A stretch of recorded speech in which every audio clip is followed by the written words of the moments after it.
अन्य समाचारों જોઈએ જૂનાગઢથી ભારતી આશ્રમના લઘુ મહંત મહાદેવ ભારતી મળી આવ્યાના સમાચારો છે જ્યાં જંગલ વિસ્તારમાંથી મહાદેવ ભારતી મળી આવ્યા છે 3 દિવસની શોધખોળ બાદ પોલીસને મહાદેવ ભારતીનો પત્તો લાગ્યો છે ઈટવા ઘોડી વિસ્તારમાંથી લઘુ મહંતની ભાળ મળી ગઈ છે મહાદેવ ભારતીને મેડિકલ ચેકઅપ માટે સિવિલ હોસ્પિટલ લઈ જવાયા હતા મહામંડલેશ્વર મહાદેવ ભારતી 3 દિવસથી ગુમ છે 3 દિવસ દરમિયાન ભૂખ્યા તરસ્યા હોવાથી શારીરિક તકલીફ ઊભી થયાનું અનુમાન લગાવાઈ રહ્યું છે गिरनार जंगल विस्तार में पोलीस और तंत्रए आ अंगे मेगा सर्च हाथ धर्યું હતું જેમાં આખરે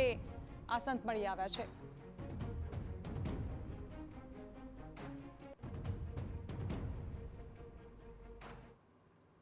છેલ્લા 2 દિવસથી ભારતી આશ્રમના લઘુ મહંત મહાદેવ ભારતી ગુમ થયા હતા ગુમ થયા બાદ તેઓએ એક સુસાઇડ નોટ પણ લખી હતી ખૂબ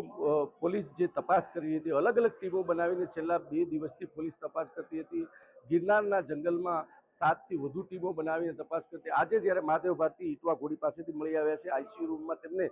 નાદુરુસ્ત તબિયત હોવાના કારણે દાખલ પણ કરવામાં આવ્યું છે પોલીસ જ્યારે મોટી સફળતા મળી છે કે છેલ્લા કેટલા દિવસથી પોલીસ પણ હેરાન થઈ રહી હતી અને આજે જ્યારે ઈટવા ઘોડી પાસેથી